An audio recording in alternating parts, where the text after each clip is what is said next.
La fête de l'Immaculée Conception est la fête d'une des joies chrétiennes les plus printanières et les plus prometteuses dans ce monde de frimas. Printanière parce que c'est l'éclosion de la belle saison arrivant sur la pointe des pieds dans ce monde hivernal. Parce que c'est le début imperceptible de la victoire divine sur le péché de l'homme. Un mot illumine cette fête, prévenance. C'est la fête de la prévenance divine. Un verbe, la résume, préparer les chemins du Seigneur. Préparer une maman digne de son fils. Préparer une église dont la Vierge sera un membre suréminent. Épouse sans tache ni ride, resplendissante de beauté, dira Paul dans les lettres aux Éphésiens. La première lecture de la Genèse nous a rappelé l'arrivée dans le monde du premier péché et ses conséquences néfastes. Pourtant, dans ce récit de catastrophe, se faufile un rayon de lumière, une promesse de salut. Ainsi parle Dieu à Satan, parce que tu as fait cela, je mettrai une hostilité entre toi et la femme. Sa descendance te meurtrira la tête, et toi, tu lui meurtriras le talon. Notons que le serpent peut seulement meurtrir le talon, alors que la descendance de la femme peut lui écraser la tête, c'est-à-dire remporter une victoire complète sur le mal et sur la mort. L'Immaculée Conception est à la fois privilège et modèle de vie. Privilège car Marie est l'unique personne à avoir possédé dès le début de son existence la perfection de la pureté. La collecte de la messe nous précise que ce privilège est dû au mérite infini de Jésus, à sa mort sur la croix, à sa victoire sur le péché et sur la mort. C'est donc par anticipation et de façon durable que cette victoire aura eu cet effet positif sur la Vierge Marie et donc par ricochet sur nous. Marie est l'Immaculée par grâce, par don de Dieu. Dieu prépare sa petite fille à être la mère de son fils Jésus, source de toute grâce. Marie n'est pas la source première, mais elle participe au surgissement de la source et donc au don de la grâce. Elle est l'aurore avant le siècle. Elle est de ce fait un modèle de vie et de sainteté. La deuxième lecture nous a dit, par la lettre aux Éphésiens, il nous a bénis, Dieu nous a bénis, comblés, choisis, prédestinés. Nous sommes tous appelés à devenir saints.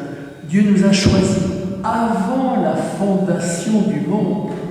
Dieu nous a choisis avant la fondation du monde. Nous étions déjà dans le cœur et la pensée de Dieu, pour que nous soyons dans l'amour saint et irréprochable sous son regard. Dieu a voulu que nous vivions à la louange de sa gloire, nous qui avons d'avance espéré dans le Christ. Voilà le projet de Dieu sur nous, avant même la création du monde. C'est ça qui est extraordinaire. Il y a un projet qui nous dépasse, que nous n'imaginions pas et dans lequel nous figurions. Dieu n'a jamais renoncé, même après le raz-de-marée du péché. Il n'a jamais renoncé à son projet d'amour. Il a persisté à faire de nous ses enfants bien-aimés. La grâce de l'Immaculée Conception, loin de séparer Marie de nous, la prédispose au contraire à une proximité de nous plus aimante, plus universelle, en union au sacrifice unique de son Fils bien-aimé. Cette grâce dispose le cœur de Marie à une générosité que l'on pourrait dire océanique, une générosité qui n'a pas de fond. À nous de louer l'ampleur de la grâce de Dieu, la gloire de son amour prévenant et gratuit. Nous sommes tous appelés au salut. Quant à l'Évangile, il nous raconte l'annonciation faite à Marie, fille d'Abraham, héritière de sa foi. Elle est une adolescente semblable à tout autre, humble servante du Seigneur, dira-t-elle d'elle-même. Elle ne se considère certes pas comme une personne exceptionnelle. Marie de Nazareth n'a rien d'une Matu vue qui sur les planches joue à la star. Écoutons bien l'ange Gabriel, dont la salutation va déclencher la prière si connue de l'Ave Maria. Oui, réjouis-toi Marie, comblée de grâce, favorisée de Dieu, le Seigneur est avec toi, et même le Seigneur est en toi. L'ange a raison, d'emblée, il discerne dans la beauté spirituelle de cette jeune fille l'œuvre de Dieu, du Dieu de toute grâce. Rien n'est impossible à Dieu pour l'ange. Or, cette grâce, en cette jeune sur qui le mal n'eut jamais eu prise, n'a fait que précéder et préparer un don plus grand encore, celui d'une fécondité extraordinaire, d'une maternité divine et ecclésiale, avant qu'elle ne s'épanouisse dans la grâce de l'Assomption.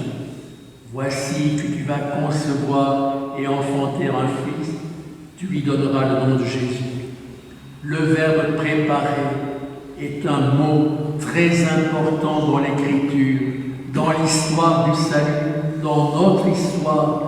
Dieu prépare en nous le Fils et la fille qu'il veut, le Saint et la Sainte qu'il désire. Ainsi, l'Immaculée Conception trouve-t-elle son origine dans l'amour prévenant du Père et son but dans le don du Fils de Dieu qui se livre à nous comme Sauveur du monde. Marie se met en état permanent de service et non pas d'arrogance, d'ouverture à Dieu et aux autres, de prévenance. À nous de lui emboîter le pas et de faire chaque jour ce que son Fils attend de nous. Le très peu que nous pouvons faire, ne serait-ce qu'un regard, un sourire, un geste de service, de courtoisie, de serviabilité, un don, accomplissons-le avec Marie notre Mère, image et mère de l'Église dans la lumière de l'amour. Saint Ignace de Loyola, en prononçant dans les exercices la contemplation pour obtenir l'amour, cite Saint Jean. « Aimons Dieu, puisqu'il nous a aimés le premier. » Qu'en cette fête de l'Immaculée, ces mots soient nos mots-clés qui balisent nos chemins de lumière. Que nos personnes et nos communautés soient des personnes et des lieux de prévenance. Ainsi, la fête de l'Immaculée Conception nous y engage. Et Marie elle-même, la prévenance en personne. J'insiste beaucoup sur ce mot de prévenance, parce qu'actuellement, nous savons et nous voyons que la prévenance perd du crédit, la serviabilité perd du crédit. Il faut être prévenant, serviable, et avoir le sens du service. C'est la grâce de l'Immaculée Conception.